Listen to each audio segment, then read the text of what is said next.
I remember one old medicine woman saying to me, Alberto, the first thing that we have to heal is your ignorance. And I said to her, what do you mean, my ignorance? I'm a doctor. It's Dr. Alberto. And she said, no, you have a lot of information, but you have very little wisdom. So we have to heal your ignorance.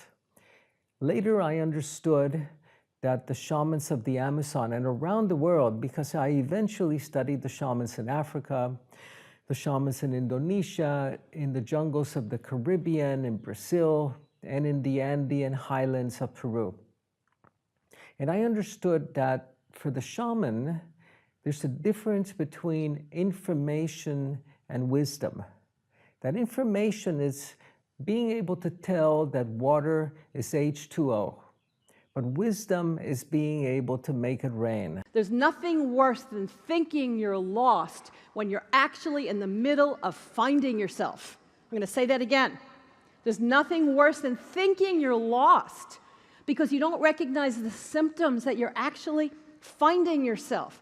At the end of our short hour, I guarantee you, some of you are going to feel so much better about the journey you've been on because you'll understand it. You'll understand the symptoms of it, and you won't be misinterpreting your process. Yesterday, I was clever, so I wanted to change the world. Today, I am wise. I am changing myself. When you look at yourself, you see a single individual looking back in the mirror at you.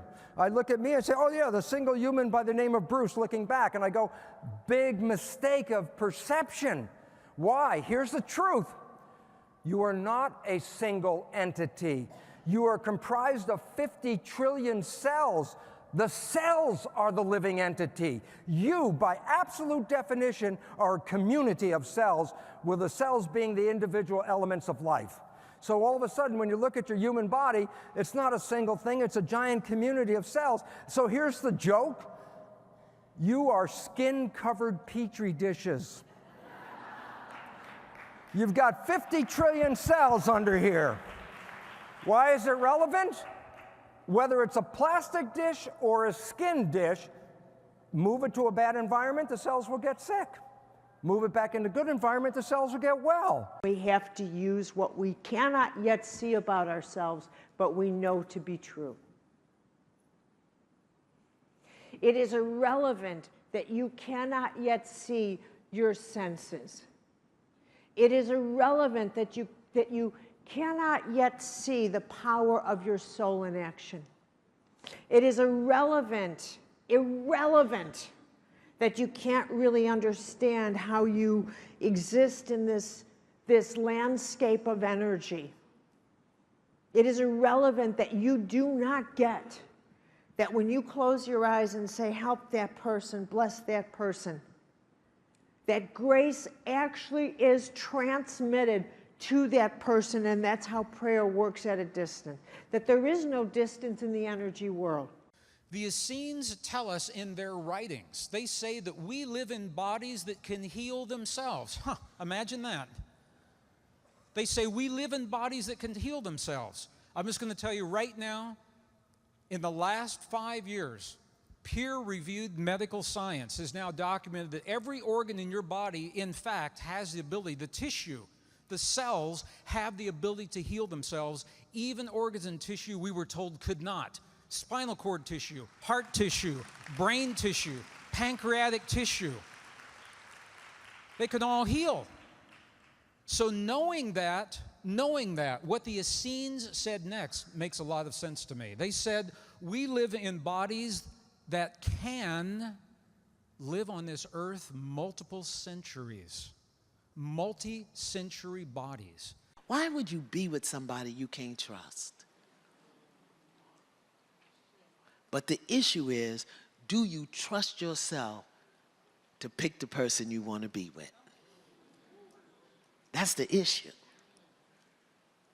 And when you don't trust yourself to pick the person, attract the person, have the person you want to be with, you'll stay with somebody you can't trust. Does that make sense? Does that sound familiar? Okay. So we want to stop doing that. Because remember, relationships are mirroring back to you what you need to see. And in those parent-child relationships, when your kids start mirroring back to you your own subconscious issues, I'm not enough, I didn't live up to my highest potential, I need to be more, I'm disobedient, I'm rebellious, I'm defiant. Your kids are gonna mirror it, you're gonna see it. And whatever you see in them, you have to say, how do I do that? How do I do that? If you have had experiences in your life that are not comfortable, on some level they're mirrors of you. We don't always like to hear that, but everything in our life is a mirror of us. So if something's happening out there that's not comfortable, we have to look inside and say, how are we creating it? What is it about me, or what is it within me that believes that I deserve this experience? Because otherwise we wouldn't bring it to us. So perhaps, I would say that perhaps a little more loving yourself would help. Because when you get that flowing, you won't bring in uncomfortable experience. If what you need to have what you want is maybe more courage, to stare down that fear that's taunting you, to raise the bar in your life, to shoot higher than you've ever dreamed of before.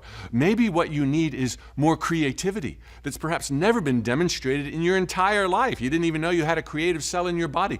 If it's required for your end result to be made manifest, that you be more creative, that you have more courage, that you have more chutzpah, that you have more anything, to be funnier, to be more self-reflective.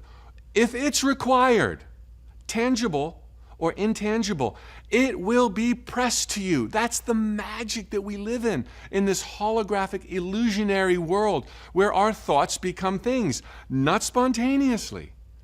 Just hold on to the vision, however outlandish, and show up on what will surely seem like feeble, insufficient baby steps. And I want to invite you to rub your hands together and just bring that energy out of your heart and feel the force of your own nature. Just feel that energy flowing hand to hand. That's your vital essence. That's your presence. That's your gorgeous spirit. That's your life force. That's the divine spark in you. Pull it aside and feel it flow and let it dance a little bit. Allowing things to flow. That left brain, that fearful ego self, stops things, controls things, shuts down who you are, and it's been trained. So we open it up and breathe.